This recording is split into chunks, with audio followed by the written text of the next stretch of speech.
Hello, hello, hello, everyone. Welcome to another Sree Daily Global COVID-19 call. How hard is that to say? I'm just thrilled to be with all of you today. Greetings from New York. This is show number 43. That means we've been on lockdown in New York for 43 straight days.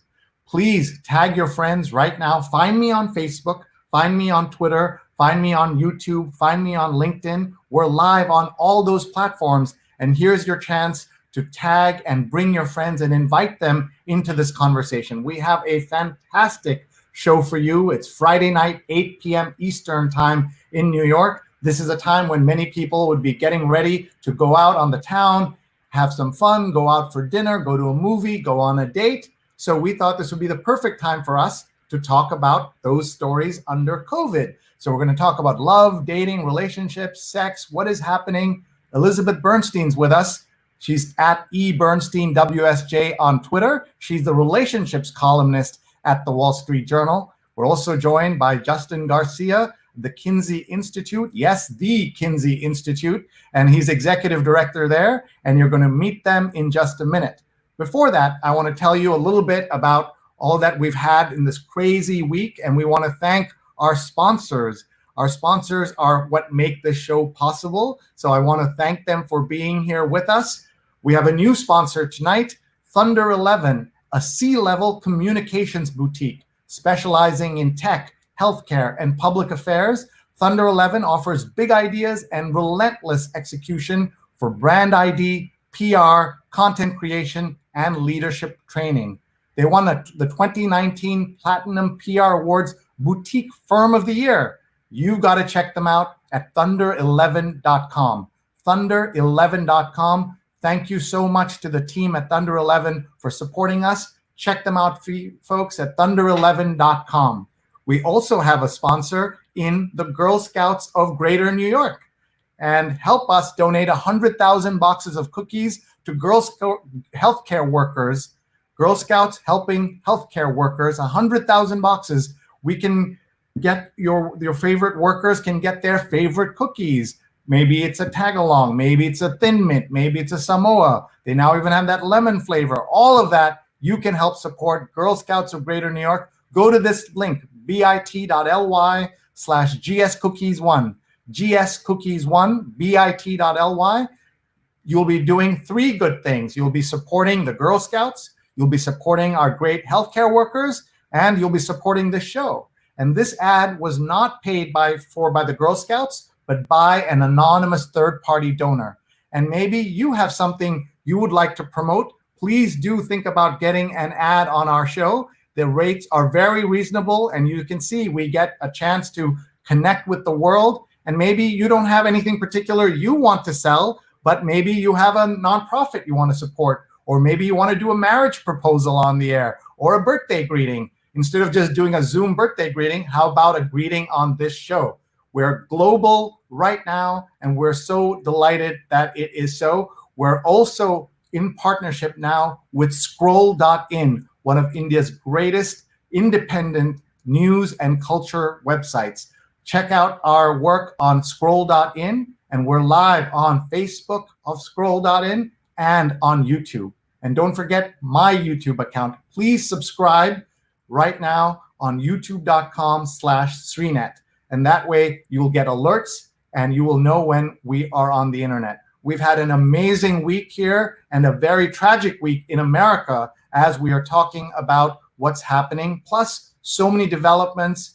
We don't follow the news here, but we keep track of it and we try to find unusual angles around the COVID-19 story. So tell us where you're watching from right now. We want to hear your comments. Look at that. Steve Taylor is watching from Philadelphia, and my friend Sunny Slaughter is watching from the DMV in Maryland. She is an amazing person. Please check her out on social. She's Sunny Slaughter. Check her out. She's amazing. And please post your comments. Tell us where you're watching from. We want to hear from you. We're going to talk about love and dating and relationships, and I have two fantastic experts to be here with you. We have a guest watching from Hyderabad. Hi, Subhash. Tell us where you're watching from. Tell us what your questions are. You have anything you want to know about love and dating, we've got the right people here to help you. And Subhash is clarifying that he's from Hyderabad, India, because there is also a Hyderabad in Pakistan. We're also joined by Mark Oppenheim, who is a dear friend of the show, and he is also a dean at Hofstra University and a great career expert. Check out his MEO Jobs, which is the best place to find out about jobs in about marketing and journalism and media in the United States. That's the place to go. We also have someone watching from Taiwan. Peggy Wong is here. Hi, Peggy. Nice to have you here. And who is this from Miami Beach? Rosanna Bernstein. I wonder if she's related to any of our speakers here tonight. We're also joined by Marcelo. Hello from Haitiago.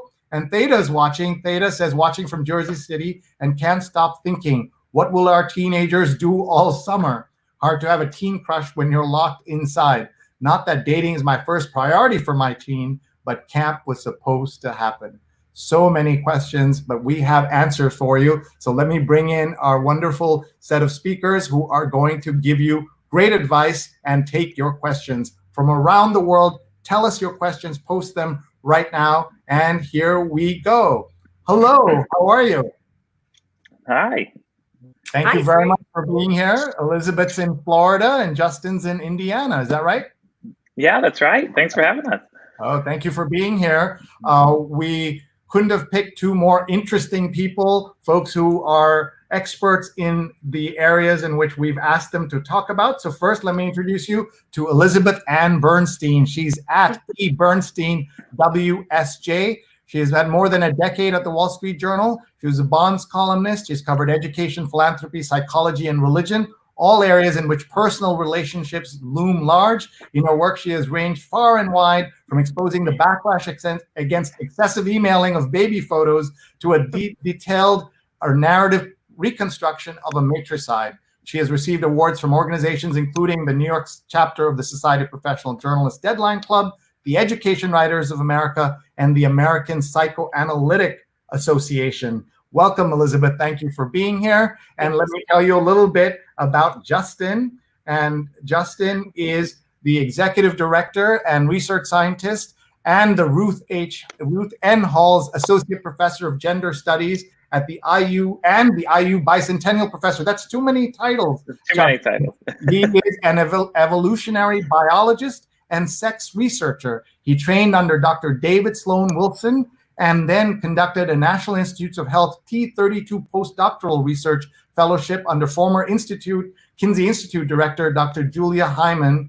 And her research program focuses on the evolutionary and biocultural foundations of romantic and sexual relationships across the life course. I'm not sure I understood all of those words, but I strung them together and said them, I think, in the right sequence. Let's start with you, Elizabeth. Welcome. How are you doing? This is what I ask all our guests. How are you doing? And who is Rosanna Bernstein? Rosanna's my mom. Oh, and I have to say, more than my mom, Rosanna's one of your biggest fans. So, hi, Mom. Oh, that's so sweet. Yeah, we'll talk more about moms and daughters and fathers and sons and all kinds of relationships. But we're focused really today on love and relationships, dating, all of that.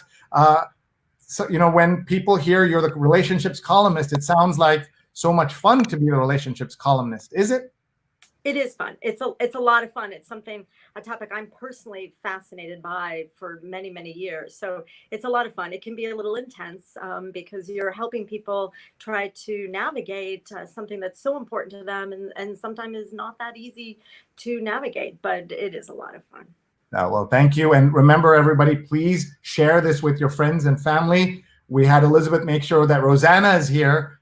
Everybody should be here. You know someone who would benefit from this conversation. We're meeting on a Friday night in New York. I know some of you are watching very early. Those of us joining from India, oh my God, it's so early, 5:30 a.m., but you're awake. Please tag your friends. Please share so that we can all learn together as we do on the COVID-19 calls that we do. Let's go to Justin. And Justin, tell us how you are, where you are, what's going on. Hi, I'm in Clinton, Indiana. I'm originally in New York. The Kinsey Institute is located on the Indiana University campus in Bloomington, Southern Indiana. So I'm there now. I'm actually in my room because I have my parents staying with me who are from New York, who live in Queens, but they've been with me for over a month now. So overall, I'm doing good. I can't complain. I feel like I'm in high school again. I get a home cooked meal every night. So. And your room is a lot cleaner than it was in high school, I bet, isn't it? Yeah. Just turn around. Look how clean that is. What did you do? Yeah, it's got to be. You got to have the tight corners on the bed. It's, I'm being watched now. It's really got to be good. Exactly. Can you tell us about the Kinsey Institute? When I said to someone, our speakers from the Kinsey Institute, wait, you mean the Kinsey Institute? And the answer is yes. So tell us a little bit about it, please.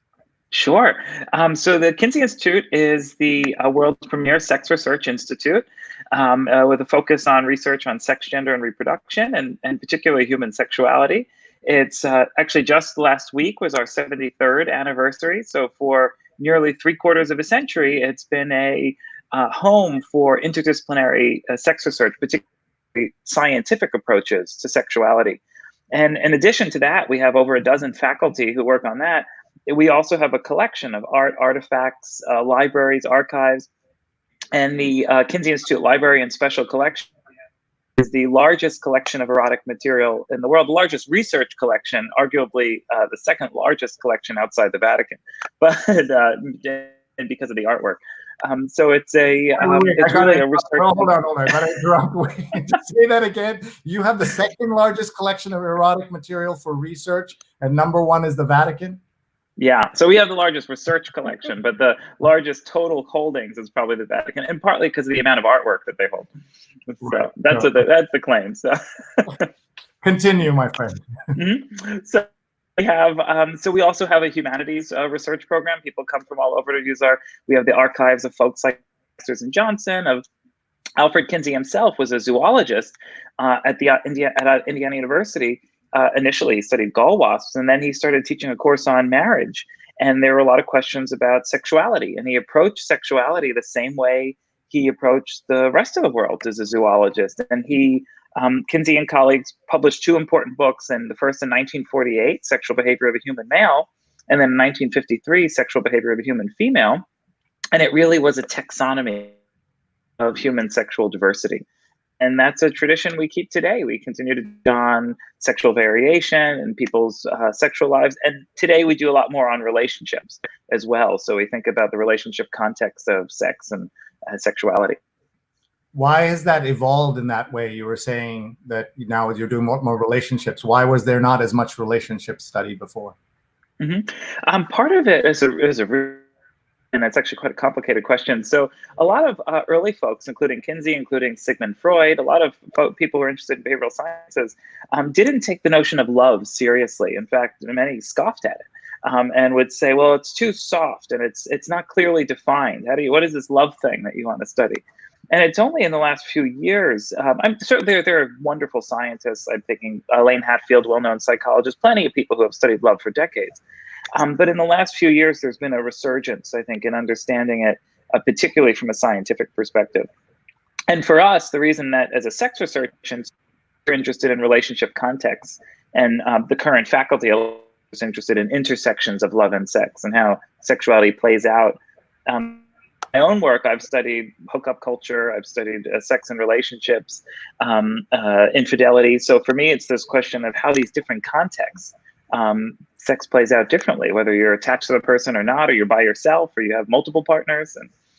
Okay, well, thank you. And we look forward to digging into some of these issues and topics.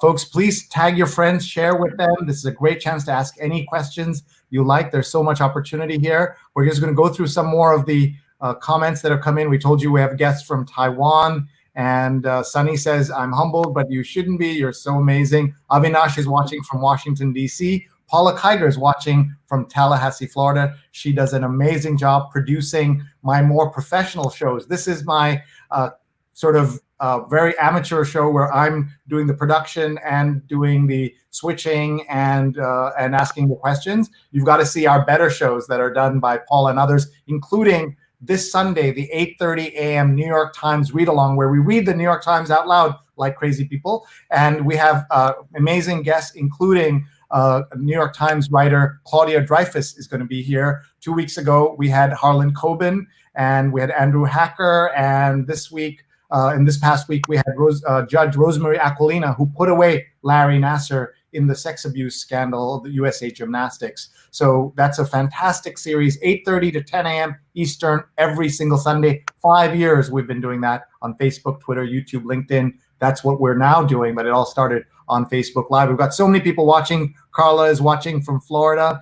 Rose Horowitz is here. Rose is Rose Horowitz 31, and she's watching from a rainy Connecticut. I'll be live tweeting. Please follow her and Vandana Menon. They are live tweeting producers. They're terrific. And the hashtag is this terrible hashtag, Sree COVID-19 call. And this tells you when you're planning something by yourself that can get you in trouble. We'd love it if you amplify and retweet us. Please follow these two awesome women as they are sharing stories. And I'm going to just show you, Sunny says hello to our amazing guests, Elizabeth and Justin. So let's go to Elizabeth and hear from her a little bit of her story, how you got into this field. What do you how has that evolved? You studied relationships in other ways, and now you're more focused. I'm focused. I got into the field. I guess I always wanted to be a journalist, and I, in fact, did my undergraduate at Indiana University, where Kinsey is. So I feel like I'm coming a little bit full circle in this call with Justin on it as well. So I did that. I then went to school in New York at Columbia, and I eventually, fairly quickly, luckily, went to the Journal. And I've been at the Wall Street Journal for 20 years, covering all sorts of things that really had relationships at their core, even if you think they aren't necessarily about relationships, but something like I covered higher education, I covered religion, I covered philanthropy, covered mental health as a beat. And then eventually a top editor came to me and asked me if I wanted to write a column about relationships. And I thought, wow, that's something different. I had to be sold on it at first, but I quickly came to understand how important it is. And I guess going all the way back to college, I was always fascinated looking at psychology. That's great. We're going to show one of your stories just now, but Sunny says, now that I'm an empty nester, I'm ready to explore dating for real, but then COVID-19, how am I going to do this now? So we're going to hold that question just to come to that, unless, Elizabeth, you have a quick suggestion and then we can explore it further along. What do you think? Well, I think that now is a time. I mean, it is a challenge, certainly. We can't get together, but it's also a time to go back to almost an old-fashioned time of courting, where maybe you could meet somebody online, but you just aren't going to meet in person yet, and you're going to get to know them in a slower way, which would certainly have its benefits.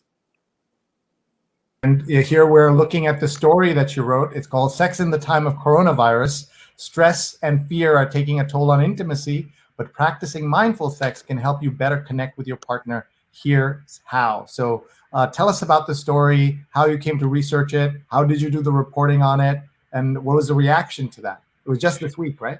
It was just this week. It was just ran, I think, Monday in the paper, over the weekend online. This look at something that I felt. So I write this column about relationships, and I'm always looking to see different pieces that people are paying attention to. And something I felt people were thinking about, but not necessarily talking about or really writing about in depth, was the issue of sex right now. Is it dangerous? Certainly this is a terrible virus, terrible situation we're in worldwide, heartbreaking, but and many pieces. We're fearful for our physical health, our loved ones' health. But one piece of it to me that I think is really evil is it's taking away touch. It's taking away our ability to be close to our loved ones, to our parents. You know, my mom is on this call. We haven't seen each other in 6 weeks. It's horrible. So it's taking these things away from us. And I feel like people had all this confusion around the safety, whether or not I can even touch my partner, someone I'm, cooped up with, I'm quarantined with. So I wanted to look at that.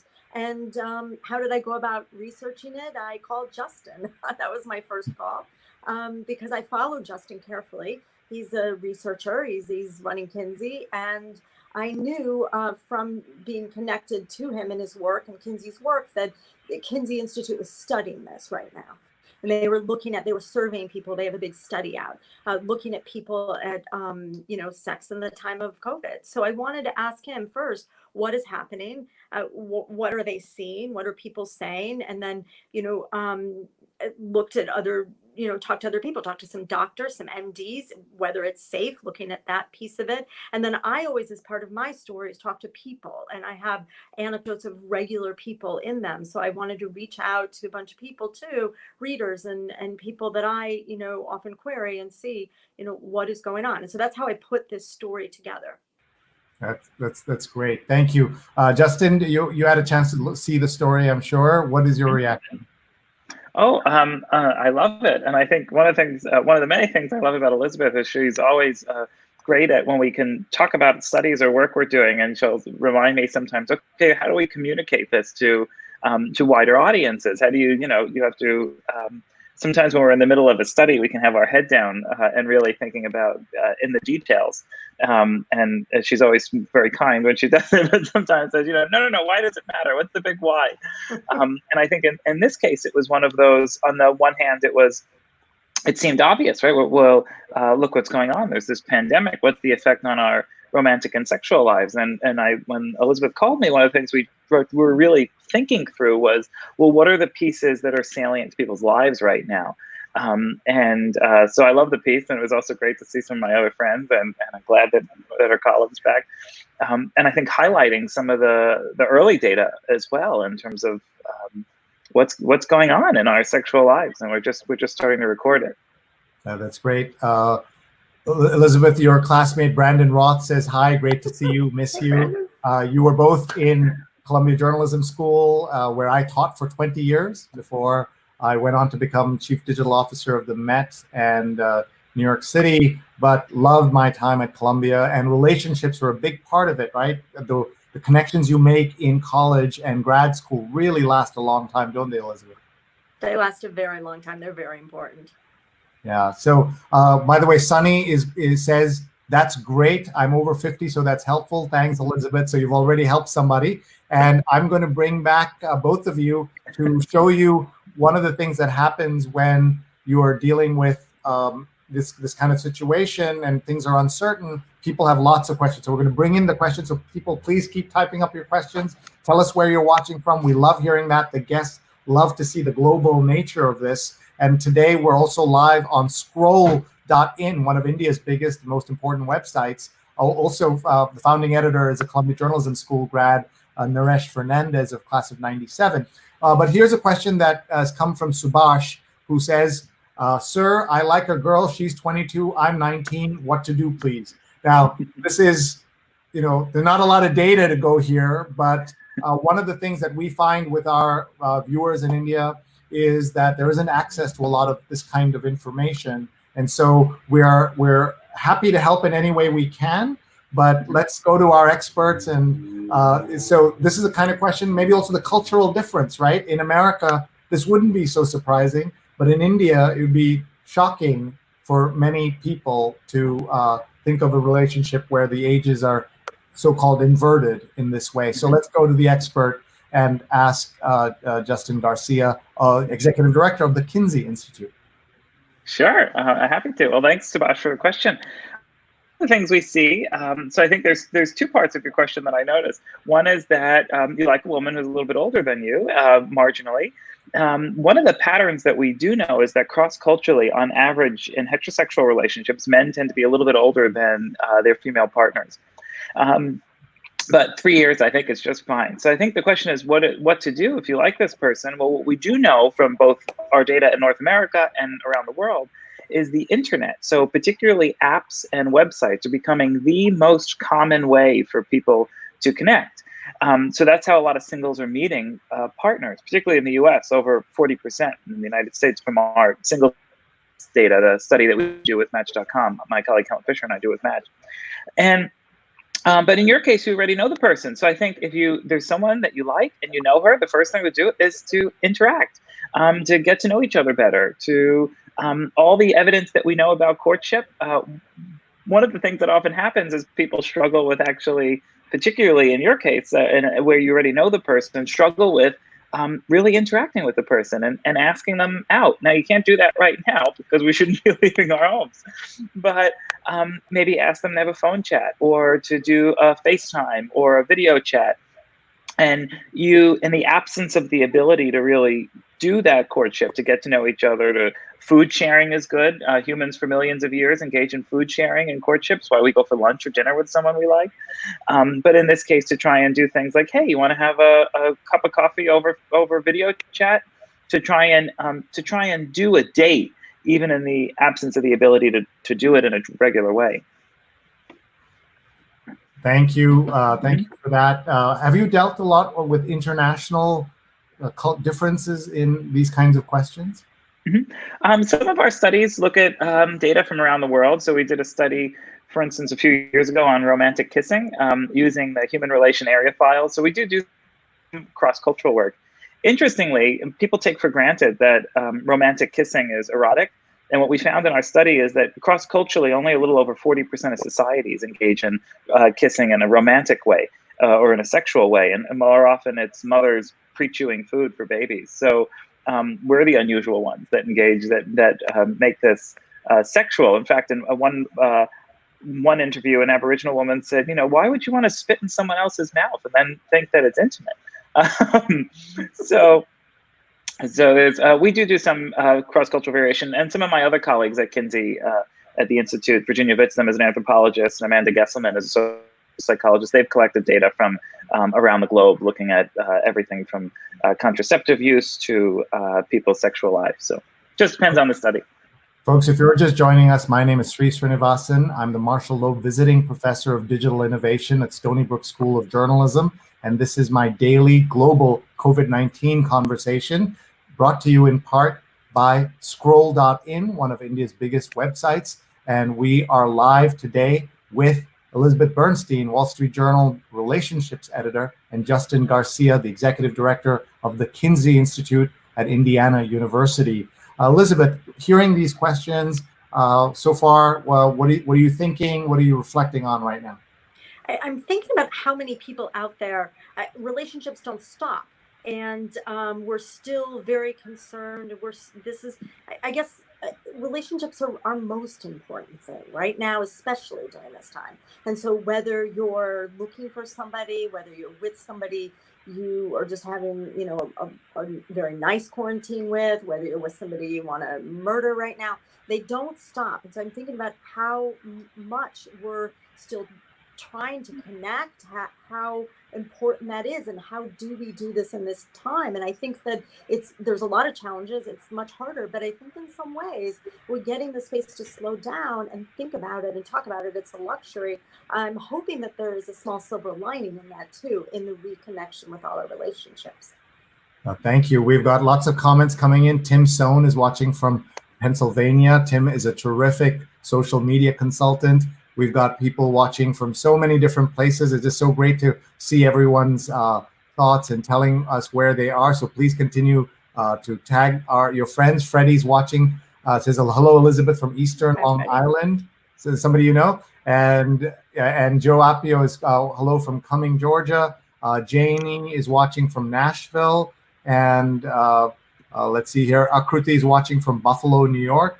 And Joe says, my friend Suzanne writes the ad column for the Wall Street Journal. I don't know if there's more than one ad column there. And this is something that my wife and I have talked about. So let's go to Elizabeth and then to Justin for this question. Do you think the divorce rate will increase because of the quarantine? We've said when you're so much forced to be together for so long, do you think that when people are freed, finally they'll be like, oh my God, I need a divorce? Well, I will give my answer, but then I'm very curious to hear Justin's answer because he will know the research on it. But my feeling is, yes, we all wonder about that. But I don't think my guess would be that there's not just going to be some divorce rate that's going to boost up just because of this quarantine. I feel that if people were going to get divorced, that these are marriages that were probably just stressed before. And being in quarantine is not that easy for any of us, obviously. We're all doing it. But if you're in a troubled marriage, it's probably much harder. And so then that will make it harder. I do talk to marriage therapists as a part of my work fairly often. And a few of them last week told me, yes, we're seeing the couples, the virtually, who are having these problems, similar to before. but they were hopeful because they were seeing a few that were saying, look, this is a time to slow down, and I'm suddenly working on it. In fact, one therapist had told me last week that she was pleased that one of the husbands said, you know what, like, finally I realized, like, I was being a jerk. This is a real story, not me sort of bashing men. But couples that are sort of getting it finally. Whoa, like, we've been arguing about who cleaned the dishes and who took out the garbage or walked the dog, but now we really understand, like, in a very visceral way, something much bigger than us. Let's dig down deeper to try to fix things. So I really don't know the answer to the divorce rate, but I'm a little hopeful. But Justin will now tell me if I'm right or wrong.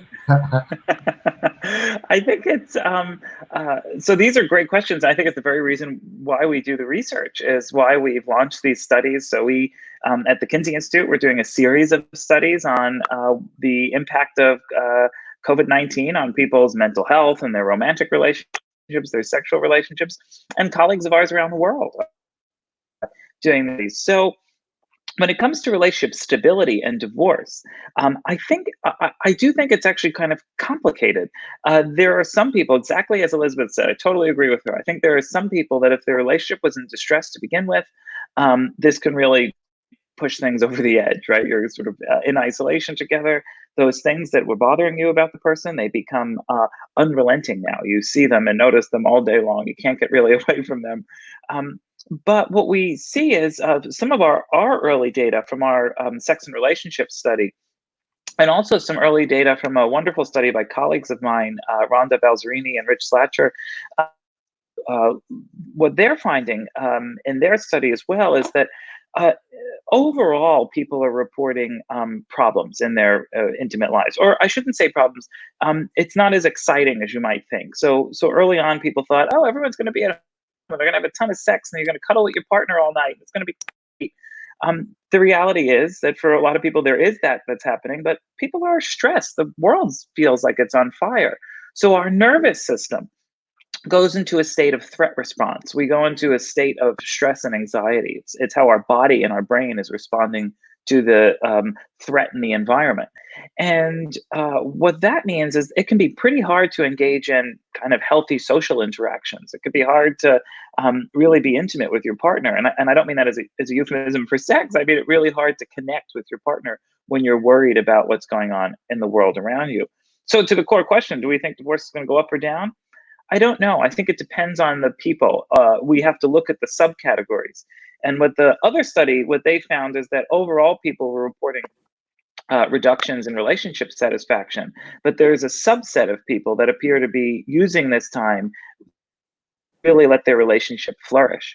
So the question for me as a scientist and for our research team is, who are the people who are sinking and who are the people who are flourishing right now?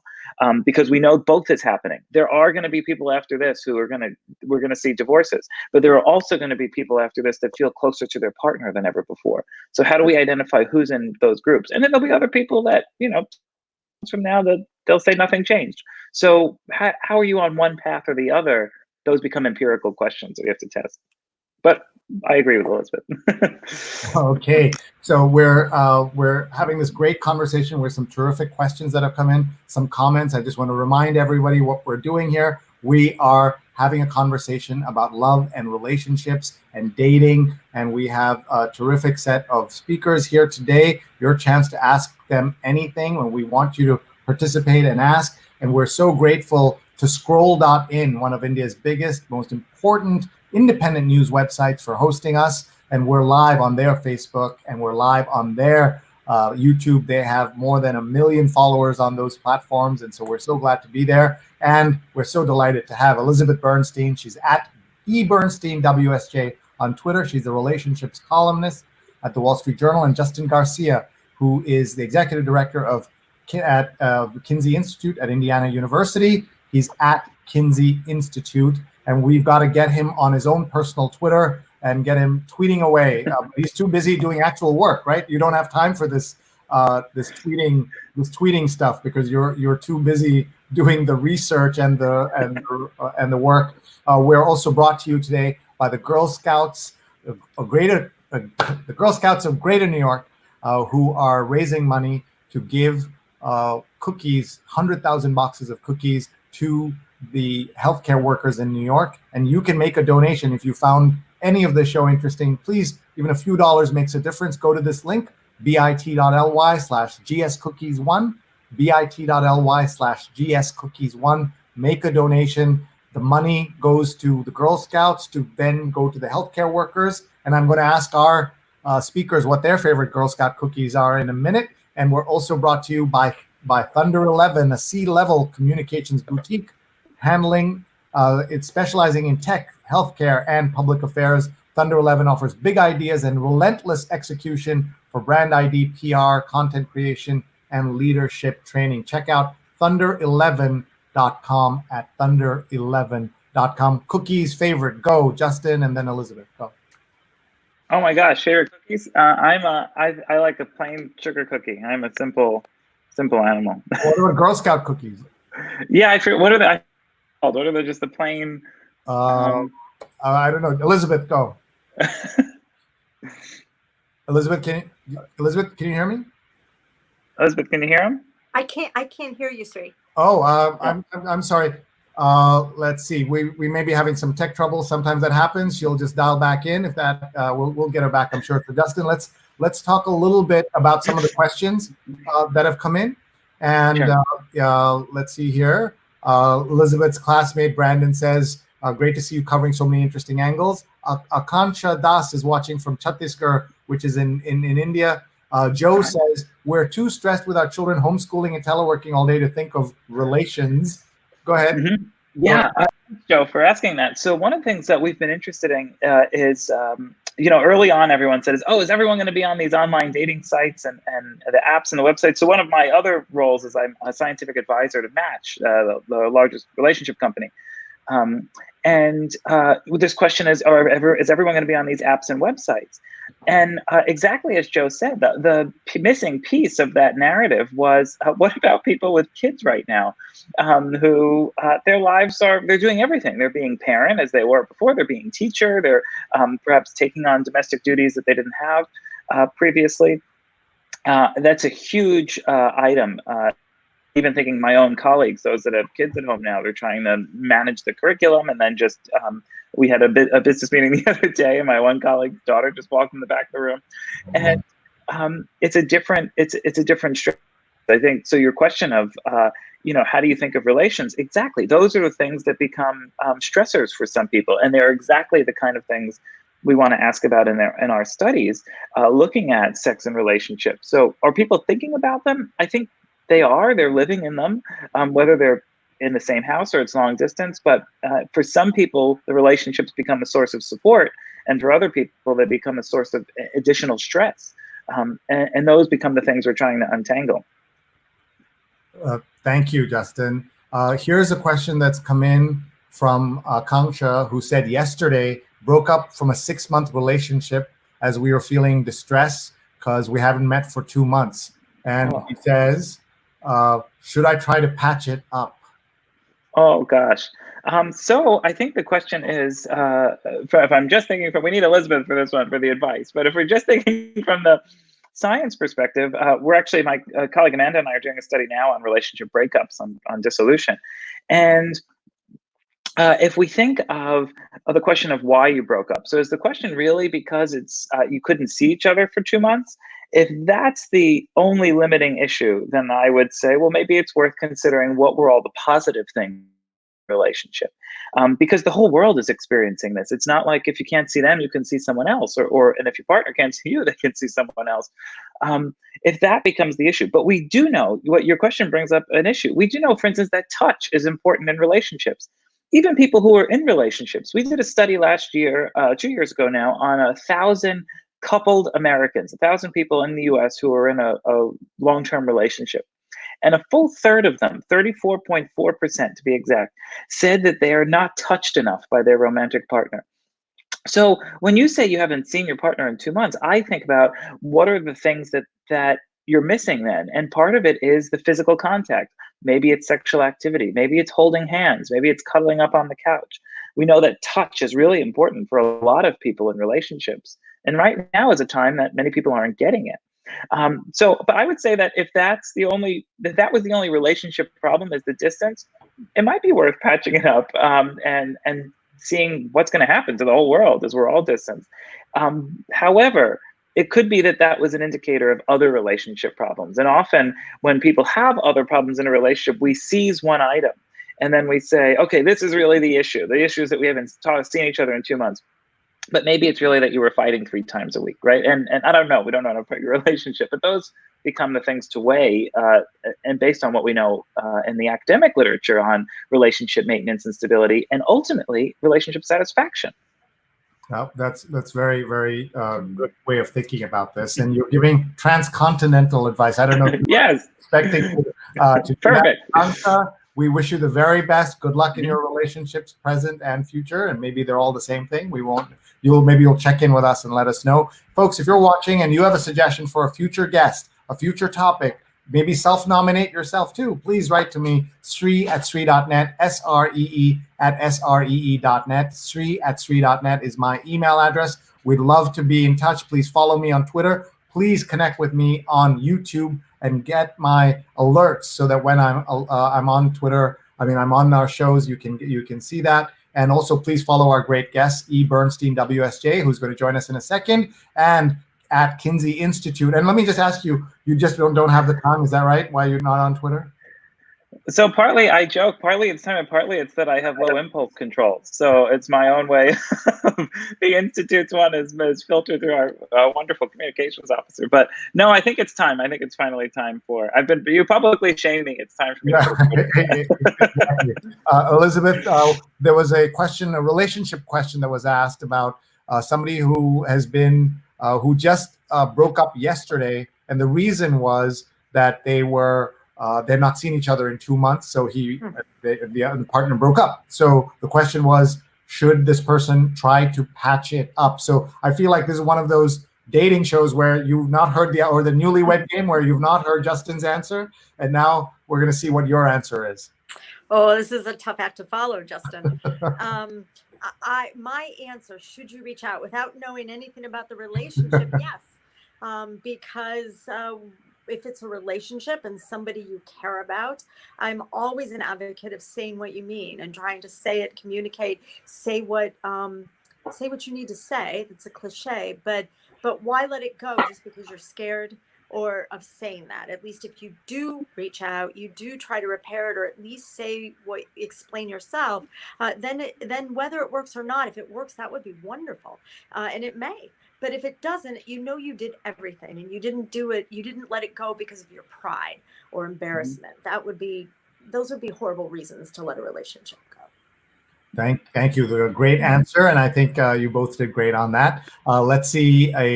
This is our producer who's live tweeting. Vandana says she and Rose are live tweeting. Follow Vandana_Menon, and on Twitter, Rose Horowitz 31. We think about the relationship context of sexuality, says Justin Garcia, executive director of the Kinsey Institute. A lot of early folks, such as Kinsey and Freud, didn't take the notion of love seriously, he says. And so they're live tweeting and reporting on you right there. And I will say, I think that's a fine thing. I think science is iterative, and we shouldn't expect someone 75 years ago to have gotten it right or to have the same questions we have today. But thanks for and Rose says, how does love play a role in relationships? I guess it's a question around all kinds of relationships, right? So maybe Elizabeth, you want to take a crack at that? Well, I see love as central to all of our relationships, all of our good relationships, to really the world, right? One thing that's kind of interesting always to me when I remember it is there's a reason why the Wall Street Journal wants to have a relationship column. And people sort of tease me. I see people make fun of it on Twitter, wherever, every once in a while. And the reason is relationships are central to every single piece of what we do. You want to have a good business, you're going to need good relationships. You want to make a career, anything we do, want to learn to play tennis, want to start a family, everything, relationships are at their very central piece of everything. And then love is at the centrality, really, the central to all these relationships. Certainly not every relationship is about love, but it is about caring, about kindness, about appreciation, things that love shows us, things that are central to love. So there's pieces of all of it, and whether we tell the people we love them or not. You know, my best friend, I love my friends. Do I remember to tell them so often? I try now to do more, but I think love is central. That's great. We've got some terrific comments over on our LinkedIn channel also, and I'll just read some of these out. People are watching from Georgia and Seattle, and Joe says, wasn't Hugh Hefner influenced by Kinsey? Is that true? Yes, that absolutely is true. So Hugh talked about how Kinsey was one of his influencers, particularly what Kinsey did in terms of freedom of expression. So what some people don't know about Hugh Hefner's legacy, and currently the Hugh Hefner Foundation, that his daughter Christy Hefner is the CEO of, is that the Hugh was really, and Hefner's legacy, a complicated legacy, part of it was focused on freedom of expression. And that's what the Hefner Foundation today is very interested in, and it's being able to ask questions that maybe some people think we shouldn't ask. And for a long time, sexuality was one of them. So when Kinsey's first book came out, Sexual Behavior of the Human Male, he was celebrated. He was in Time magazine. But when the second book came out on women, people started burning the books, because suddenly you went from talking about the sex lives of men to the sex lives of everyone's sister and mother and daughter. And the politics of that became something that, you know, many people throughout the US and around the world felt we shouldn't be talking about. So I think part of that legacy, as we understand the history, was really about Kinsey having the bravery to ask questions that people thought that he shouldn't be asking about the role of sexuality in our lives. What did he make of the world today? If you ever channel your founder, like Elizabeth and I went to Columbia Journalism School, and everything is around Joseph Pulitzer, and we always wonder, we think he would have done great in the internet age because he was so entrepreneurial, and he would have had a website, he would have been a blogger, he would have been doing these live streams on Facebook and all that stuff, because he understood you got to reach the people. So what would Dr. Kinsey have thought of today's world? Yeah, one of the things I try to really channel every day in my, that was really, I think was so special about what Kinsey did, is that Kinsey, and what he really insisted everyone on his team did, was to ask questions in a way that was not judgmental. And to really, one of my favorite quotes of Kinsey was, I'll get the exact words wrong, but it was, "We are the recorders of facts, not the judges." Or we're not the judges of the facts, right? So that really was the goal as a scientist, was to record the data and to observe and record and analyze the data, but not to judge people or stigmatize people based on their sexual lives or their intimate lives. And that's, I think, when I try and put on my what would Kinsey do, I really think for me that means not being judgmental. Now, there are certain things, right? We feel very seriously about sexual violence being a problem. There are certain things that are problematic aspects of sexuality, but to first understand them and to understand it with compassion. So every day when I walk in the office, I think about, how do I do this with compassion as a scientist, not as a practitioner. Yeah. So here's the website of the Institute. Tell us a little bit what people will learn here. Why is it worth going to kinseyinstitute.org? Yeah, thanks. Come and visit us and learn more about our research program. So we've got, oh, hi, I know that guy. So there's, if you come to our website, you can sign up for our newsletter and learn more about the research. So last year alone, the Kinsey Institute faculty and postdocs and graduate students published 110 articles, academic articles. So for a relatively small team, it's quite a lot. So we're an active research team. Sree's got up our current COVID-related studies. So you can sign up for studies to be a participant and share a part of your life with us and contribute to science. And can you be anywhere, or do you have to be in a particular? Anywhere in the world. Yeah, we're taking in the world. It's great, folks. Everybody go to kinseyinstitute.org. You want to work on something this season while you're at home, maybe this is one of the things you can look at. So kinseyinstitute.org, and he said you can be anywhere in the world. That's awesome. Yeah. And learn more about our research program, contribute to our research. We also have information about and facts. We have a continuing education program particularly for psychologists looking for CEs, but we have a seminar series that we now stream on Facebook Live, and so just follow, come and join us in the discovery of the unknown. I think that's the exciting part of being part of Kinsey, and that why I think Elizabeth, I'm so thrilled when she visits with us either digitally or we got to get her out physically soon, is to really think about what are those 500,000 items we've got in this massive collection of sexual materials? What does it look like to study people's romantic and sexual lives? And we still have controversy. About once a year we have protesters, but I think even that. Protest you had? Would say again? What was the last protest you remember? The last one was fairly recently. It was a group. It was Moms Against Sex Education was the group that was out there, and it was really interesting because there's a part of me as a scientist that wants to open up my window and lean outside and say, like, what the hell are you thinking? If you're moms and you're protesting a sex research institute because of sex education, but then there's I think that because I know the overwhelming majority of data says if we're really concerned about adolescents, if we can give them sex education, they have better physical and psychological health outcomes, lower pregnancy, lower sexually transmitted infections. The data is unequivocal on that. But then there's the other part of me that says, I look out the window and there's a bunch of moms who are really concerned about their kids. So if I want to put on that Kinsey hat and say, how do I approach these questions with compassion and without judgment? What I really see is a bunch of people who are concerned, and they're not really protesting Kinsey or sex research. What they're protesting is trying to protect their kids. So when we think of it that way, it's, I think, a different way to approach that. And I think of them as a group of people that I want to talk to. I want to let them know what we're doing and say, this building you're protesting outside, upstairs, one of my colleagues, Zoe Peterson, is the foremost authority on sexual aggression and studying sexual violence and rape on college campuses. Prevent it. We're as concerned about your kids as you are. And stopping us is not the answer. It's this kind of data and information that can help make the world a little bit better.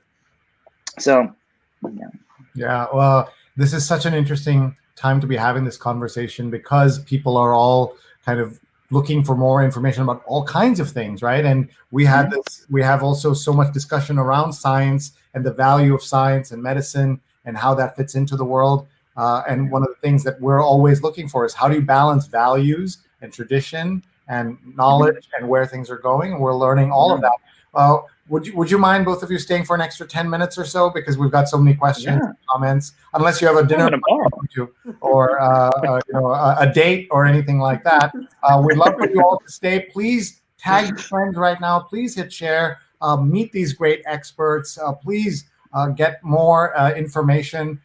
Somebody who could benefit from this. Just email them the link. If you have to do it anonymously, do it. Let them learn and tell them this is something else, and let them come in here and learn accidentally some great information.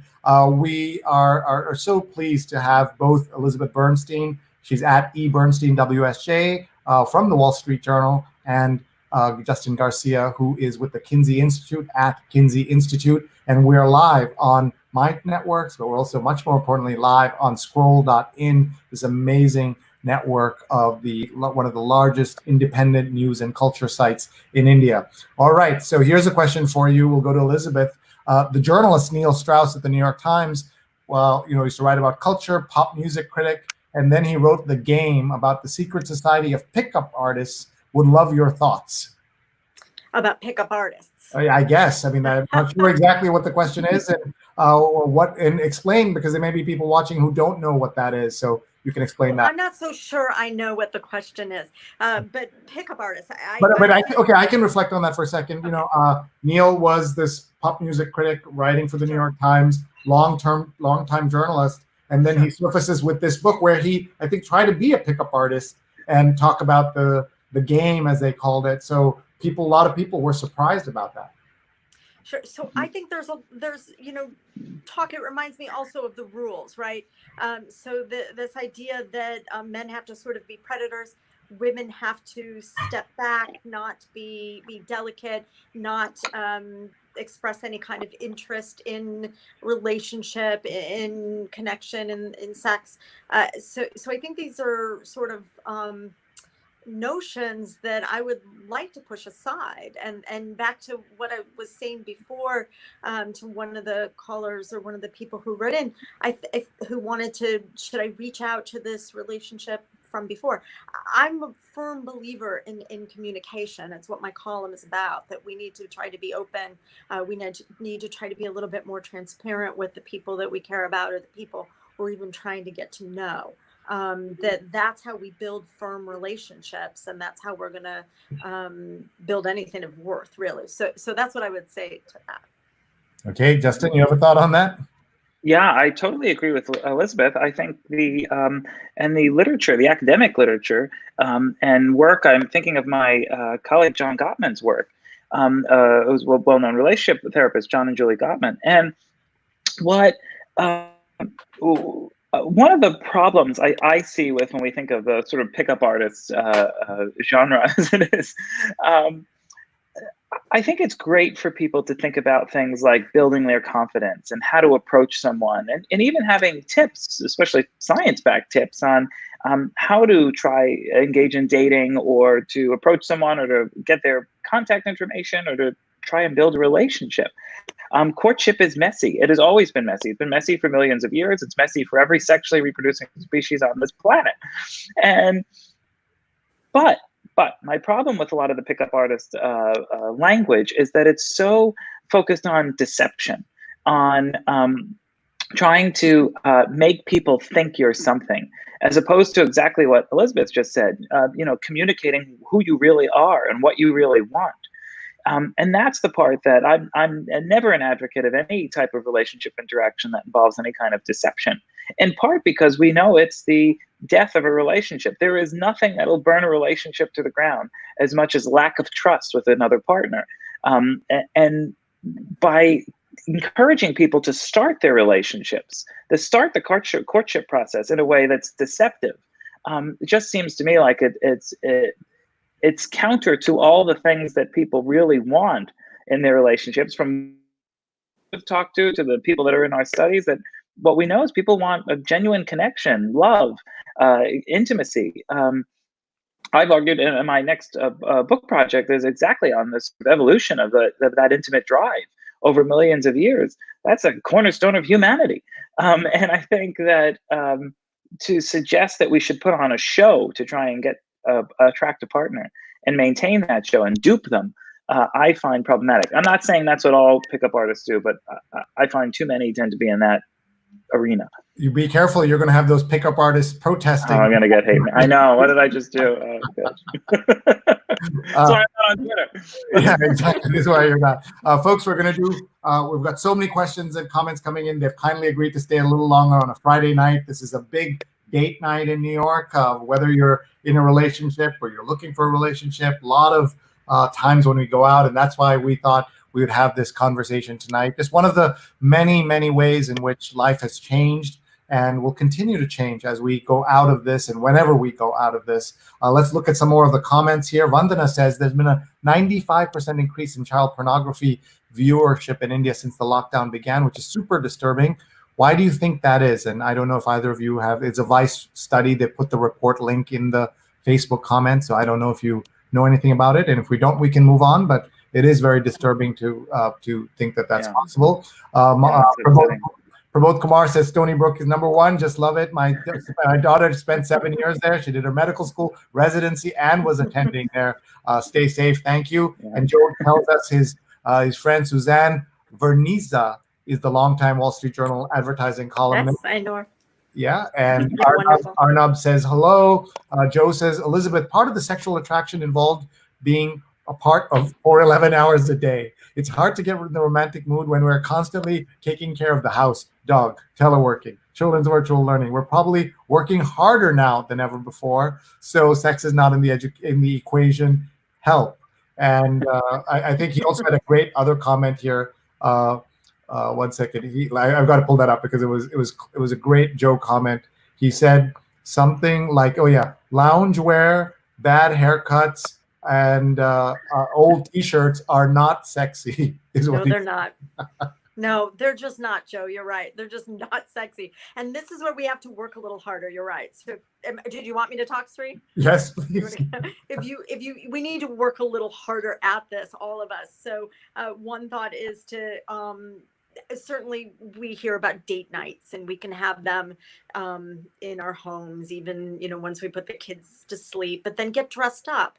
I did in my column this week, there was a couple who did, they used to go out to restaurants a fair amount. So now they make a nice meal, but they get dressed up. That was a part that I thought was very interesting. In the same clothes they'd wear out, something that they felt good in, they knew their partner liked, so that's part of it. And then I think we have to work harder at connecting. Like, we can sit on the couch and watch, binge watch something until the cows come home. But what about turning the TV off and connecting? What about talking, setting, some kind of mood? But another thing that just comes to mind is there's a fair amount of research that shows that if we do something new and novel with our partner, this produces some excitement, like sort of a renewed interest.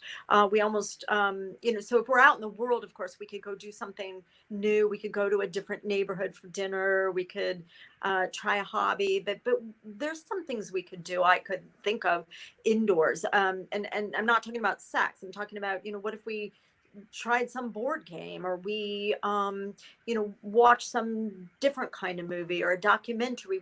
We took up learning something together, a language, the guitar, whatever. But if we tried something new and focused on doing it together, maybe that would bring us together. But I think we have to try all of these different things Joe, you're right, spice it up at home. Nice, thank you. Rachel Corey Bernstein says hi from Fort Lauderdale. Do you think we'll see an increase in births in 9 months? Justin, you want to go first? Oh, this is a great question. Thanks, Rachel. So it turns out that researchers... We're getting a lot of Bernsteins here. Not some I know are related, some are not, but I think they're all finding each other right here. Yeah, it's a grand reunion. So what we know is actually researchers have been a little bit divided on this question. So it turns out that there are some events, and Elizabeth wrote about this in her piece, that some events are associated with a baby boom. So for instance, say a tropical storm warning, or a hurricane warning, a low-level warning, demographers have shown a baby boom. But big events like a full-on hurricane is not associated with that baby boom. And so the idea is that it seems to be events that are short, that we think that we get, there's a fear response, but then it goes away. That's when we maybe turn to our partners and say, oh my gosh, I'm so glad I'm alive. Have I told you how much I loved you? Let's just do it. But when it's something that really invokes a lot of fear or worry, demographers don't see that boom. There's also been some data looking at terrorist attacks similarly. And the Oklahoma City bombing in 1995, that was associated with the baby boom, a year later, or 10 months later. But the 9/11, September 11th, was not. And the idea was that it was such a traumatic event, that it was ongoing for so long. It wasn't just one night. That then went away. So do I think there's going to be a baby boom? I don't think so, because this is a longer duration issue. And there's all these different issues. A lot of couples right now might say, well, we don't know when it's going to end. Do we really want to get pregnant? Because then maybe we'll have to go to the hospital while it's still happening 9-10 months from now.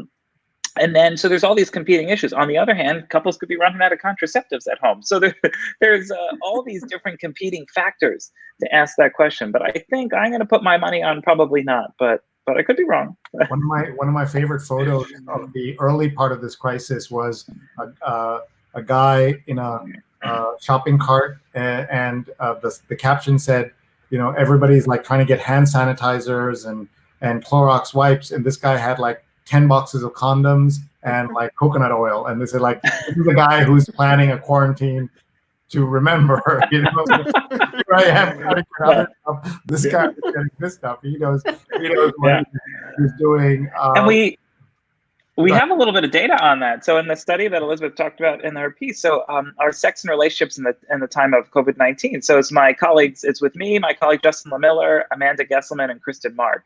And it's our international study on sexuality. And what we found in our initial look at the data in a paper that'll be coming out pretty soon, an academic article, was that on average, people are reporting less sexual frequency and they're reporting decreases in their sexual life and the quality of their sexual life. So although early on, as Sree said, as you said, like early on, everyone was, like, oh, okay, we're gonna get home and it's gonna get pretty wild, and passions are gonna blaze. What we actually see is that when we really look at the data, is that overall people are reporting less sexual activity. And I think our research team thinks a lot of that has to do with all the stress in the environment right now, how we're reacting to this complicated situation. But there was an interesting caveat to that. We also asked people about their sexual repertoires, all the behaviors they engage with. So although frequency is going down, people are on average are increasing their sexual diversity. So they're engaging in more behaviors. So less frequency, but expanding their repertoires, trying new sexual things in their lives. And people who tried a new behavior and since the pandemic began were 3 times more likely to say that their relationship satisfaction had increased. So there is a subset. Again, this becomes these subsets in the data. There are some people who are trying new things and it's having positive effects for the same reasons I think Elizabeth said before about doing things with your partner. It doesn't have to be sexual. They're showing increases, but overall, otherwise, less sexual behavior and less quality. I think just because it's a stressful time, we know that stress has negative impacts on people's relationships and on their sexual lives. Thank you. Let's keep going. We have lots of comments here. We found an answer to the cookie question. It's short. Yes. Cookies are the simple Thank one. you, Monica. Okay, well, Rick is asking a very clever, smart question. Elizabeth, what do you think would you like to be asked that is top of your mind that has not been asked so far? Wow.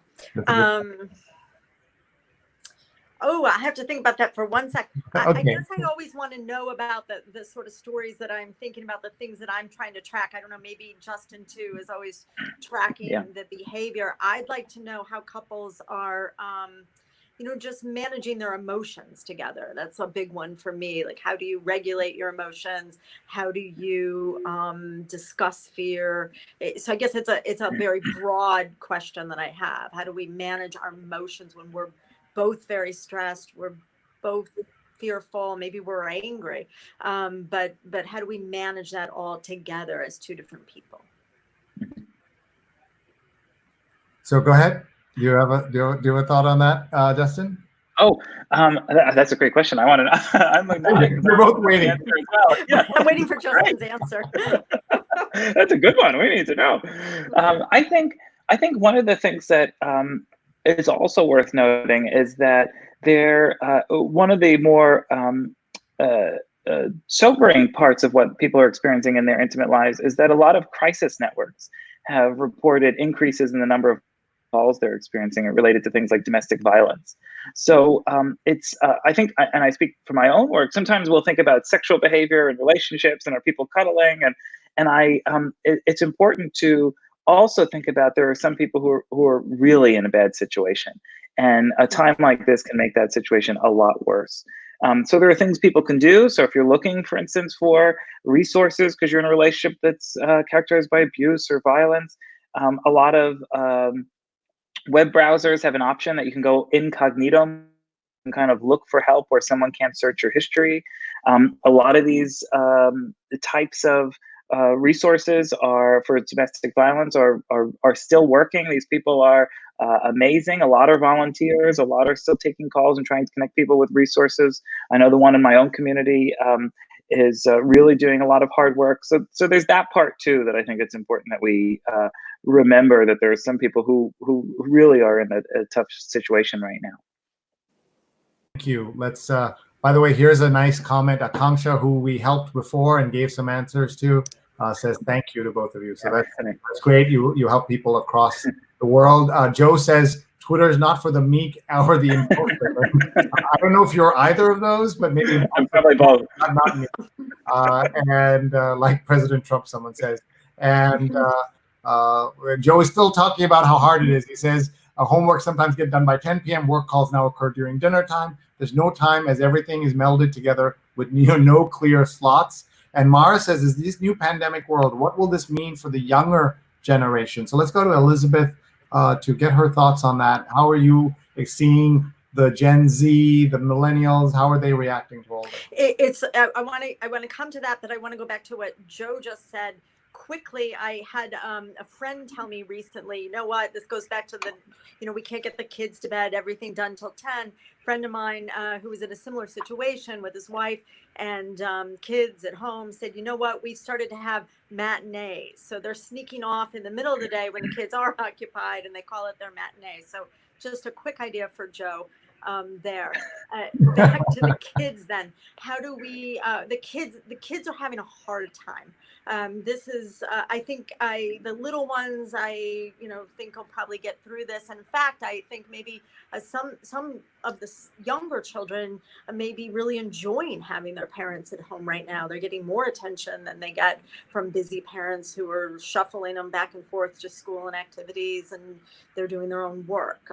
So I'm not so worried about right now, just my guess of the littler ones, but the teenagers, and especially, the ones I felt my heart goes out to anybody who was going to graduate this year. So it's a very different situation.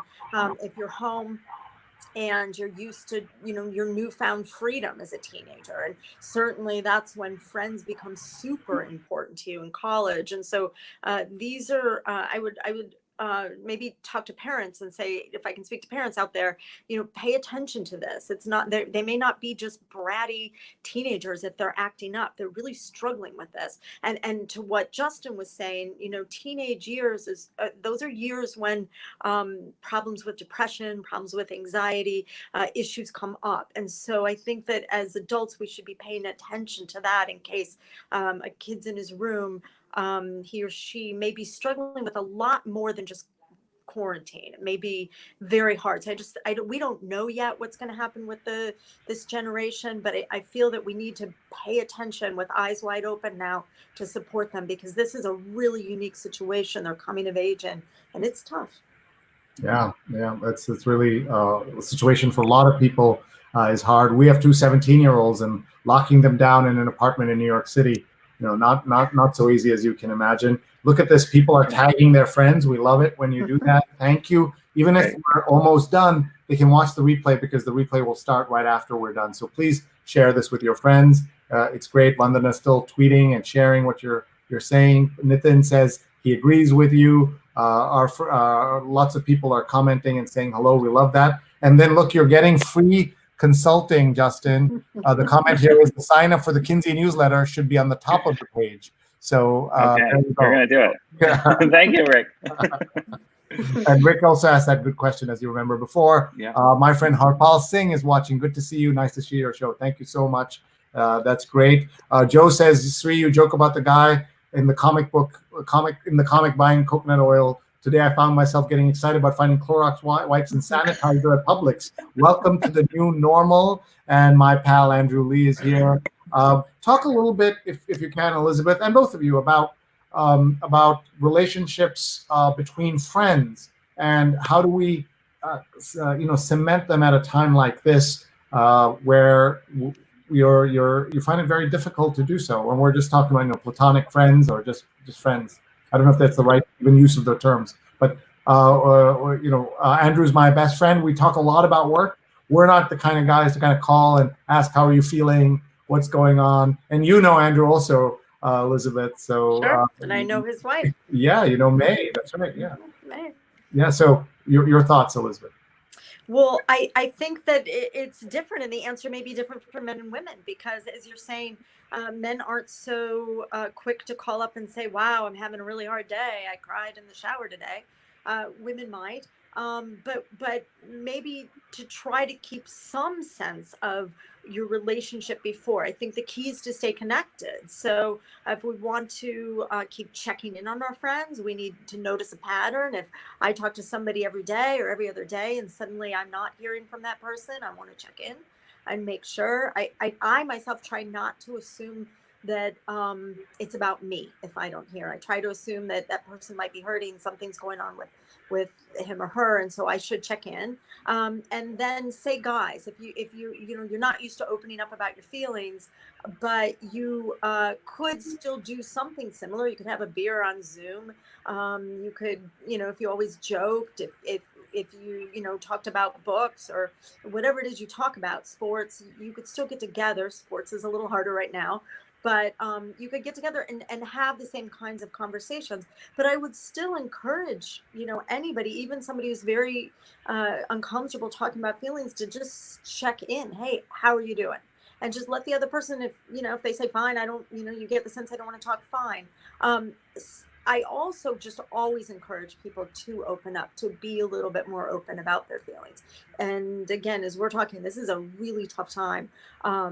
Most people are having ups and downs. Most people are dealing with some feelings that are pretty uncomfortable. So opening up to the extent that you're open, you want to talk about it, making sure to reach out to the people we care about platonically is great. We need our friendships. These are a huge part of our support network. We may even want to reach out to people. We want to cement friendships that maybe ones have fallen apart. One thing that I'm always surprised at in a crisis, and I saw this myself when Hurricane Irma came through Miami, where I am, you hear from all sorts of people you haven't heard from forever. It's actually a really big upside.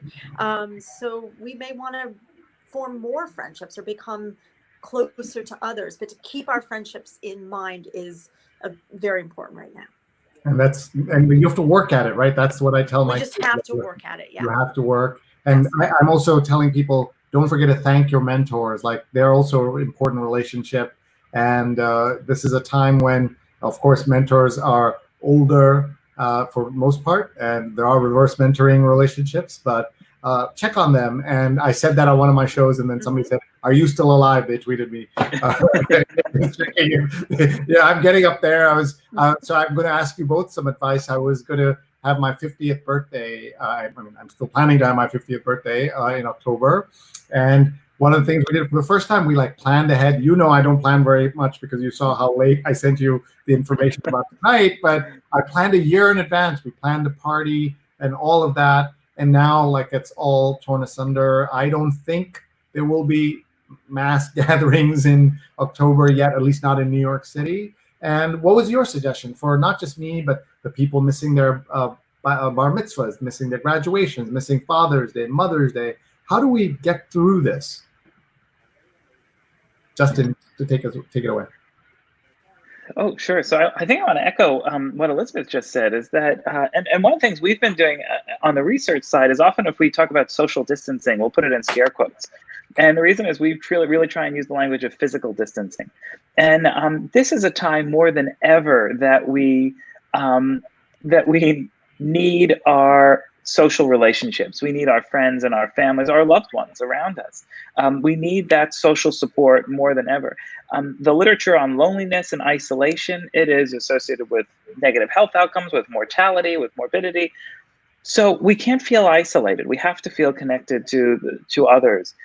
It's fundamental to what it means to be human. We're a mammal. We're a social mammal. We need social relationships. And so I think when we think about these events, your 50th birthday is coming up, graduations, as we said earlier, that's who niece is supposed to be graduating high school this year, is graduating high school this year. And, but those sorts of events, I think the one thing about the human animal is we are remarkably resilient and have been for millions of years. And our social relationships are. So I think what we can think about is what can we do instead? So yes, you're right. There's a good chance there won't be an opportunity for a physical event in October in New York City. So what are the other opportunities? Could you do a toast or a Zoom hangout session? Maybe there's other ways to connect with friends. Maybe people send you things. I hope all your friends send you something for your 50th birthday, even if it's a card. Those are the things that we need: the emails, the text messages, the cards, the phone calls to support our relationships. And we're all going to miss a lot of big events. I had friends just cancel a wedding that was supposed to be next month. And, there are things that we're going to miss this year, but we'll have other opportunities. And maybe your 51st is going to have to be a big bash. 51st, exactly. Yeah, but we have to be more social than ever. Yeah, my dad just woke up, he said, in India to watch our show. So hi, Dad. Hi, Dad. There's a picture of my parents right here because I miss them, and I don't know when I'm going to get on a plane and be able to see them again. I used to go 3-4 times a year to India, and that's one of the things. But since we are talking about parents, I have a couple of photos to show you, not of my parents, but let's see if, Justin, you can identify who this person is in this photograph. Oh, there she is. Hi, Mom. How did you get that? That's wonderful. My mom is such a big Sree fan. So I'm pretty sure she tuned in to see Sree and not me. So we give her a little shout out. Yeah, Elizabeth, come around the side of the wall there. On the other side. There you go. She can get a photo of this. I'll hug it. Hi. Yeah. We joke about recreating this photo. Yeah, no, you should. And then what about each other again? We will. What about this photo? Look at this one. Oh my gosh, that one you can recreate. Yeah, we can do that one too in time, I hope. That's beautiful. Thank you, Sree. Tell us about your mother. Oh, my mom is awesome. She lives here in Miami Beach, not far from me. With my dad is there too. My dad had a stroke this year, so he's not as well as my mom, but he's hanging in there, and he's a big fighter. Holding good thoughts. He's a strong person. So they're there. My mom is one of the most giving, selfless people I know. So just a quick story, one that comes to mind about my mother that sticks with me is my father was in the hospital after his stroke for quite some time this summer for several months, and much of that time really, really sick. And he had at one point a roommate. He shared a room because he was in a ward for stroke victims where they needed to be watched very closely. And the roommate, my sisters and my mom and I would come there to the room a lot. We spent hours and hours there, whole days. And the roommate never had anybody. Nobody came. And we were always, spoke to the man, but we didn't notice ourselves that nobody came. And also separately, it was very freezing cold in the hospital because they want it to be somewhat cold for the machines, heat up. So one day I arrived in the morning to the hospital, my dad's room, and I found both my dad and his roommate all snuggled up in similar, matching brown maroon blankets, and they both had balloons tied to their bed, matching balloons. I said, Mom, and she said, well, Dad's roommate I found out was homeless, and that's why nobody's coming. He doesn't have family, and I just couldn't stand it. It's freezing. Nobody cared for him, so we're here. And that to me is my mom in a nutshell. Since you asked about my mom.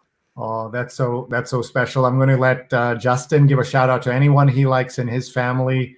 Who would you like to talk about? I know your parents are behind you. They're in another room. I got to be careful. They could come in, Justin. I know. I'm going to call them in. I'm quite fortunate. I have a wonderful, close nuclear family. My parents are with instead of in New York right now, and I have cousins who were all really close, Emily and Lexi and Dave. And so I'm quite fortunate. I grew up in New York, and then I went to school upstate at Binghamton, another SUNY, and then came out here. So it's back and forth a lot. And I have two parents remarkably supportive of an unusual career. And I think one of the things when I was younger as an early sex researcher, the joke is when we all start out, like, we love getting on a plane and someone says, well, what do you study? Like, what do you do for a living? And it's like, well, actually, I just wrote a paper about orgasm. What do you do? And now as I've gotten older, I'm much more like, oh, I'm just a biologist, I'm right, and I often do work. And one of the things I think those of us in this field, and I think Elizabeth as well, is that all of us, I think the three of us, the things we do is our family have to come along for the ride, whether they want to or not. And I still remember the first time I did a national interview, and my neighbor said to my mom, it was on infidelity. We had done a study on infidelity, and my neighbor said to my mom, so what exactly, what does he study? It's like, what is he? I thought he was a scientist. And I remember she got quite offended. She's like, he is a scientist, moron. Like, of course he's a scientist. And so I think they can also be our greatest defenders and the people who pick us up. It's why, as we said earlier, our social relationships these are the ones we need to be cultivating and appreciating right now. We're the ones that we have. And if we don't have them, try and forge new ones, make our own, chosen families. That's great. Mark says, what a beautiful picture of the kids and the mothers. And Rosanna says, beautiful. And Steve's missing this part, but I want to say Steve is the one who's been pushing to say physical distancing was what the word we should have used instead of social distancing. Yes. And it's almost like global warming as the term instead of climate change. If we had started 40 years ago with climate change, instead of global warming, there would have been an entirely different story in terms of public acceptance, so that then the president can say, when it snows, oh my God, it's, look, where's global warming, right? Like that kind of thing is so upsetting and problematic. So anyway, so we have lots of comments here. Arlene says, I found friends, colleagues, neighbors that have really gotten to know better and like them even more. And there's a few of them who reinforce the fact that 2 miles away is still too close. Isn't that nice? And Joe says, Justin, here's the title of your next book, How to Mention Unmentionables. The actual working title is The Intimate Animal, but I like that. I like Joe's suggestion. And how about Horton here's, what was that? I should say, by the way, folks, that we're laughing at a time of great pain, but you have to laugh because otherwise you're going to be crying all day. There's such bad news. And I'd like to end on sort of, we do on Sunday night, by the way, something we call a positivity show, where we want to be, have some fun and some positive things. So this week, 9 o'clock, stay tuned. I'm going to, after I say goodbye to these folks, I'm going to tell you what is the amazing lineup we have coming up over the next few days. But leave us with some positivity and any final thoughts, anything you'd like to share. The floor is yours. We're already 30 minutes over schedule, so what the hell? We'll start with Justin and then go to Elizabeth. Oh, well, thanks. It's been so fun being with all of you tonight. And thanks to Elizabeth and Sree for hosting us and all the questions. And I think for me, it really is, this is a time that our bodies are responding to an environment that feels like the world's on fire. And again, it kind of is. And now is a time more than ever that we should think about what really defines the human animal. We are adaptive. We find ways, our ancestors have found ways, currently we find ways to respond to stressful situations.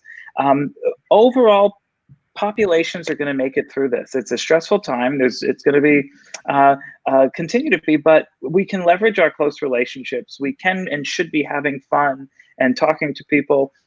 It's what we do best as a social animal. It's that in times of stress is that we turn to each other and we support each other. And I think that is something that we can do naturally and that we need to do right now more than ever. Positive ending, it's going to be okay because that's what humans know how to do in every corner of the world and have done for millions of years. Wow, that is really positive, and I appreciate that. And Justin, I wish you the very best, and not just in your research and everything, but surviving the quarantine with mom and dad. And we wish you the best with that. We're very jealous that you're getting to do that.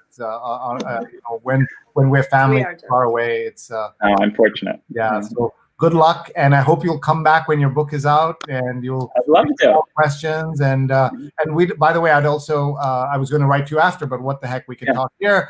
Your colleague who's studying domestic violence and those issues. We'd love to do a show on that. We've heard that there's some research around it, an uptick on that, and I don't know if you've heard that in terms of domestic violence. And we'd love to explore that in a future episode. So if you would be kind enough to I'll connect you guys. Wonderful. Thanks so much for hosting us. Thank you. And I hope you'll stick around for Elizabeth's goodbye also, and then we'll say bye. Of course. All right, Elizabeth, over to you. Well, I wanted to also thank you, Sree, for hosting us, and it was super fun and fun to be with Justin as well for a little bit. Justin and I know each other pretty well, so that's a treat.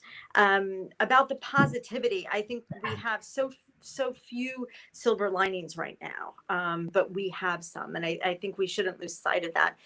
And what they are our loved ones, and so we're scared for them. It's sometimes hard to be so cooped up with them, but if we can keep focusing on what's important and sort of just reminding ourselves not to let it go. And one thing that helps me is sort of practicing gratitude and reminding myself, like, I'm really grateful for these relationships and these people I'm with. I'm grateful that they're healthy right now. I don't know what tomorrow is going to bring, so I'm going to reach out. I'm going to say I love you. I'm going to have that laugh. It's okay to laugh. I think that's a good point, Sree. It's okay to laugh right now and enjoy ourselves. And I loved everything Justin said, and specifically just now, that we're resilient and we'll get through that. So thank you, everybody. Thank you so much, folks. That's Elizabeth Bernstein. from the Wall Street Journal.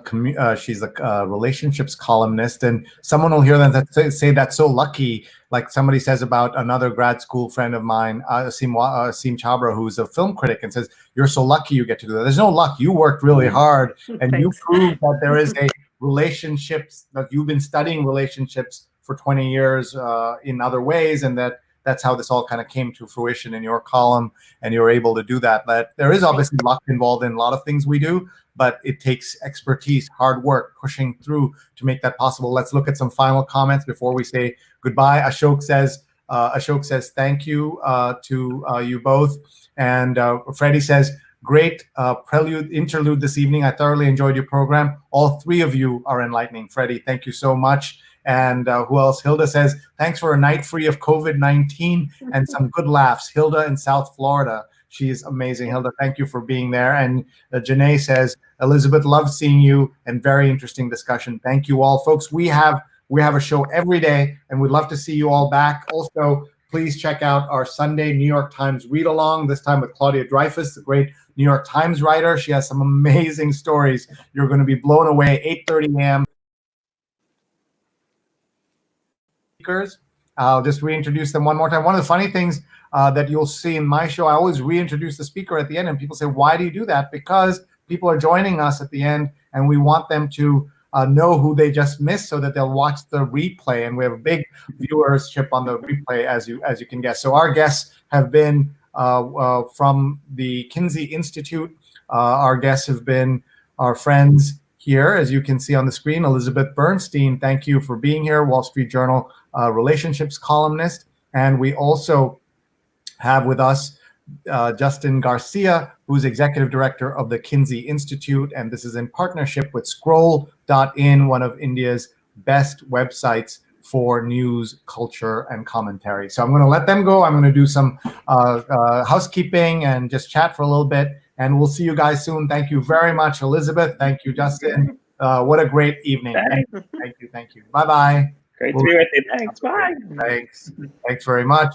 And folks, I hope you enjoyed that. Please give me feedback, Sree@sree.net, my email address right there. We'd love to have you join us, participate in anything we're doing online. Please join my Facebook group. I have this amazing Facebook group of people around the world, almost 10,000 people, where we share ideas about digital, including very senior people in all kinds of parts of journalism, media, including senior people at Facebook, at Twitter, at YouTube, at LinkedIn. Ask questions. Somebody will be awake somewhere to answer them. And you can just search Sree's Advanced Social Media, the closed Facebook group, or just go to that link, bit.ly/Sree Social Group. I'm so grateful to everybody for being here. I want to show you the week we've had, because I want you to think about all these great shows and go back and maybe watch one or two over time when you get a chance. We started on Sunday with Sunday Night Positivity with the great Tal Ben-Shahar, who teaches happiness at Harvard, and he taught the most popular classes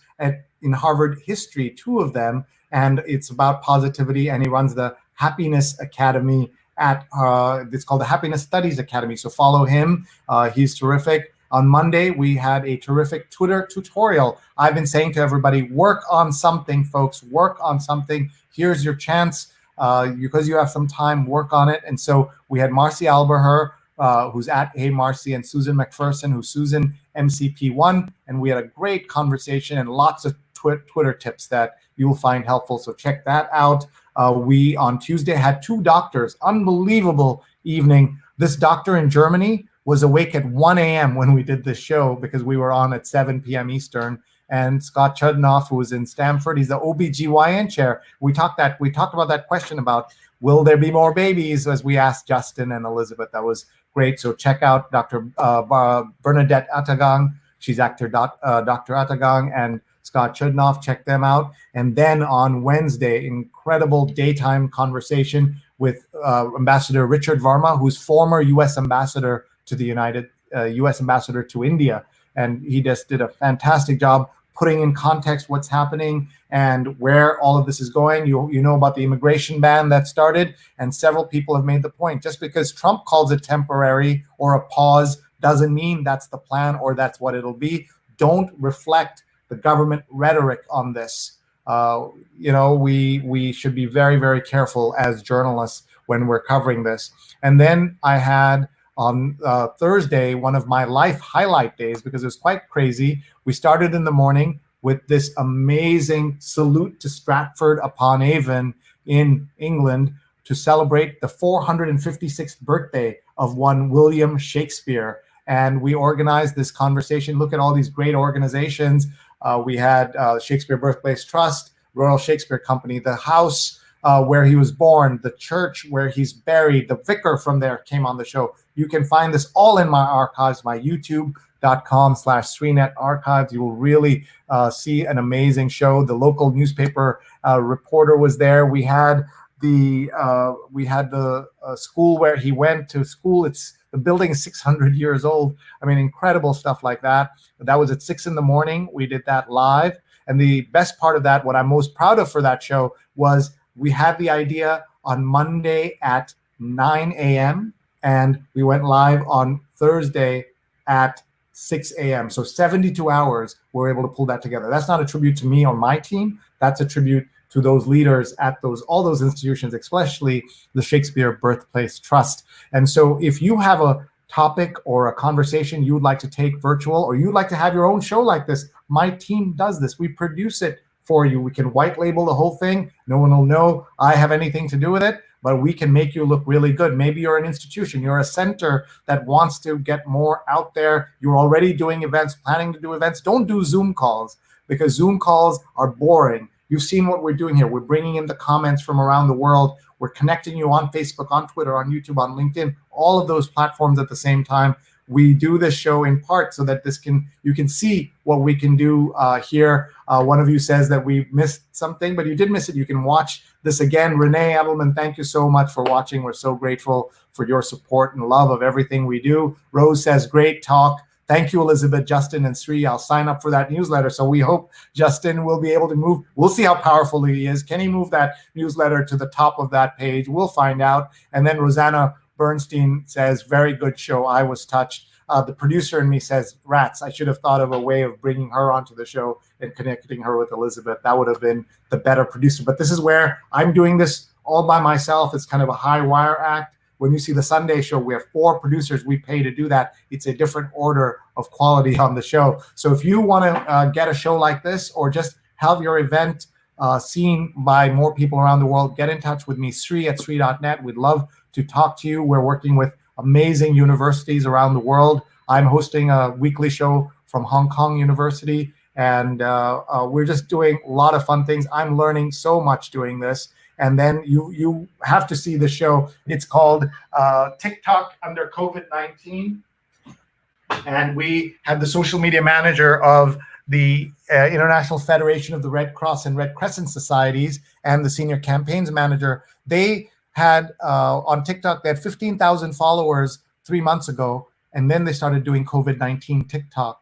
And now they have almost 750,000 followers. So from 15,000 to 700,000 in 3 months because of the content.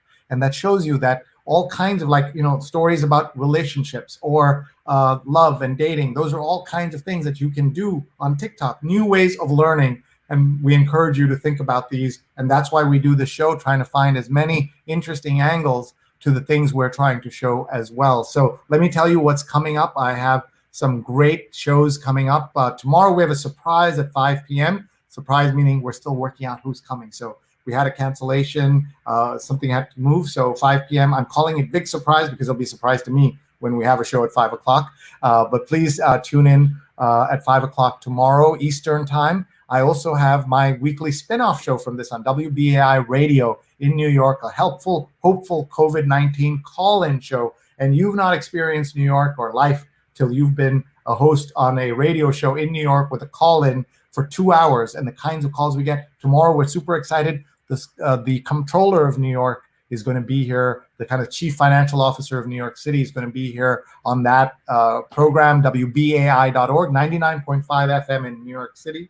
But you can listen anywhere in the world. We've had viewers everywhere, listeners everywhere. Please tune in. Scott Stringer will be with us. He'll be taking your questions. And we're going to have one of the great chefs who's known as the Latina chef on the Food Network. She's going to be with us. Grace Ramirez is going to talk about what the project she and Jose Andres are doing about how to get food into the hands of people who are starving and in real trouble here. And then we have a lawyer. So 2 hours of live radio. It is like nothing I've ever experienced. Please join us every Saturday for that. And then Saturday evening is my surprise evening show here. And then we've got a great show for you on Sunday Night Positivity. Purna Jagannathan, the actress. Many of you have seen her in all kinds of shows and movies. She was in The Night Of. She was in Delhi Belly. She was in Better Call Saul. That's her. You see her right there. And she's going to be talking about her big new show, which is called Never Have I Ever, a new series from Lindy Kaling. It's coming out on Monday, and we're going to have Purna Jagannathan here on Sunday night. That's going to be really exciting, and a story that I think both our guests need to watch too, because they'll get questions about, oops, they're here. Sorry, I didn't see you guys. I thought you had left. So here's what happens if you guys still stay in the room, when I bring on the screen, you guys still. So thank you for staying. Hi guys. Have you heard of this show, Elizabeth or Justin? This is about young relationships, I guess. No, you're not heard. No. So anyway, not yet. I'm going to tune in. Yeah, you got to tune in. It debuts on Netflix on Monday. Oh my God, you guys are still here. Okay, we're really going to say goodbye to you. Thank you so much, both of you. Monday night, 9 p.m. Sunday night, 9 p.m. Positivity. Be here. And then thinking ahead on Wednesday or Thursday, we have the foreign editor of the PBS NewsHour, Morgan Till, will be here. A great conversation about international affairs. And then Friday is my 50th show. I was going to say 50th anniversary show. It feels like that. So we're looking for story ideas for like an epic show. We're going to have big guests, big fun. Not as much fun as today. As long as my guests are here, I got to say that. It won't be as good as today. It'll be terrible compared to today. But hope you folks will tune in for that. That's on Thursday, on Friday, all day Friday. We're going to do some fun things. And then on Saturday, next Saturday, we have an amazing program with Adam Green, the theater critic of Vogue magazine. And he's going to bring some of his friends from Broadway and other theater to talk about it. So that's it, folks. Let me say goodbye by telling you about my sponsors. Thunder 11, a C-level communications boutique specializing in tech, healthcare, and public affairs. Thunder 11 offers big ideas and relentless execution for brand ID, PR, content creation, and leadership training. Check out thunder11.com. Thunder11.com, a 2019 Platinum PR Awards Boutique Firm of the Year. So check them out. And we also want to thank our other sponsor, Girl Scouts of Greater New York. We love the Girl Scouts. We discovered, I think we asked what Justin's favorite cookie was, but we didn't get to hear what Elizabeth's favorite cookie is. But go to bit.ly/GSCookies1, bit.ly/GSCookies1 to make a donation. They're trying to collect 100,000 boxes of cookies to give away for healthcare workers. So make a donation. You're supporting three things. You're supporting this show, you're supporting Girl Scouts of Greater New York, and you're supporting the wonderful healthcare workers. And this ad was donated by a third party because they didn't want to take away money from the Girl Scouts. So you can do that as well. If you have an ad you'd like to run on anything, this is the time to do it. And we would love to have your ad up here. It could be on anything, right? It could be a birthday greeting, a bar mitzvah greeting. It could be a graduation greeting, Father's Day, Mother's Day. Run an ad. It'll be fun, and it pays my bills here, and will also help us with paying our producers. And so we want to thank our producers, Rose Horowitz, she's at Rose Horowitz 31, and Vandana Menon, Vandana_Menon.